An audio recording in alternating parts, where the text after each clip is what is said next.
India government ang hak leitana sanarakpa role amada amung tong tawraga Manipur chi machet tana ba thugai rang na bokona bada Manipur gi insian ba ching amasung tamda leiriba koi jat nimang na lektingi ba Manipur gi kangbu singchina amato oino hona badagi without territorial limit ai ba chilo phuki bani ai amkin namasung ni ko na silakanda tang kunipan 2000 की सितंबर की तांग कुनिपान सिमक्तदा मणिपुर दा यामना चावरबा south Asia दा यामना चावरबा मास रिले अमा चथि अदुकी मतिक यामना चथखिबा मी लाख लाख कयाना चथखिबा फाइदगी चावबो रिले ने आइना सिंथाना खिबा नुमित अदुनि ngasi asi aduna numit adu karigi चथखिबनो रिले दु हाइबा तारगदी रिले असिदा अखोइना अदुकी मतिक चावना चखिबा मुसुं थमोय सोना चखिबसे करिगिनो आइना हाइबा तारगदी India government ang hak leitana sanarakpa role amada amung tong tawraga Manipur chi machet tana ba thugai rang na bokona bada madudai duda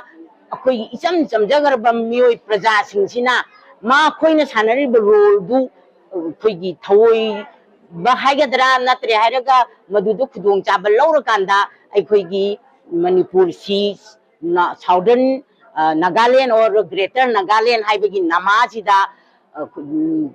wahi ahong pagsijinar ki madudi without territorial limit haiba wahi ahong pagsijinar kanda makoigi Southern Nagaland natraga Greater Nagaland siamgani haina torokpa matam sida aikoi Manipur da leiriba mioi khuding mangna amatto oina punsalakanda aikoi Manipur si ima ipana aikoi ipa ipuna matam chap chana kanbiramaba adugumba ningthau pamba leiba ama oina ningkha tamna leiramba leiba ase aikoina India da merge tawrubadagi aikoigi amahang ba haibodo nongmagi oisalae aduna handak India na silaiba plan sida nagagi kanglupna aikoigi without territorial limit aina hairapasidi yaroi makoina Manipur da lening ta bataraga su makoina pamba mafam da sakibada akoi athingba pide tawbakaktabu Manipur thugai badi yaroi Manipur gi ngamkai kaiba yaroi without territorial limit haibasi so haiba yaroi haidana mayam hina kanna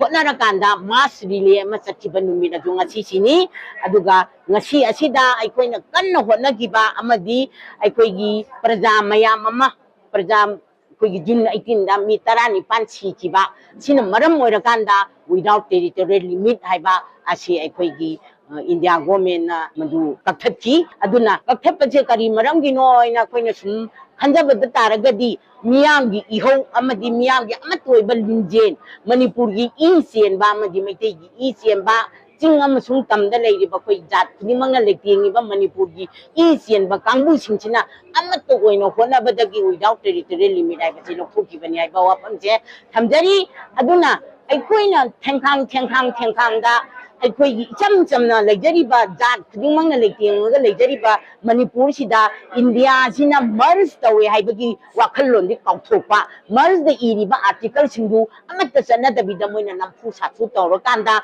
ningkha tamna leiramba lam amabu aikoigi parsi state oina thamakpa adirgi territory amu pakhalakpa koini state hut talakpa masida aikoigi mangdi bapajagi matam prajagi economy prajagi punchi mayam mase India government na sanabadigi tholakpa adugumba kanon policy dagi tholakpa adugumba khudol amani haibasi ai thamjage aduga loinana aikoina matam duda karigidamakta adu kanna honadana aikoina mai pakribano haiba taragadi aikoigi ngamkhai se kaiba yaroi Manipur se ipa ipuna kallaga thamamba aikoigi boundary leidaba masidagi henna chauna leirambadu India da merge tobudagi piction gi baje piction ni basidagi amohna piction ba yararoi akoi madu chungya yabanga moi haidana akoi maduda thawai thaba pamudana chungthokibani aduga ihau kaya ama haurakanda relay si chatana khotana tawrakanda ikoina akoi without territorial limit amadi Greater Nagaland gi wafam se hauju phawba adum pokibani haina ai thamjage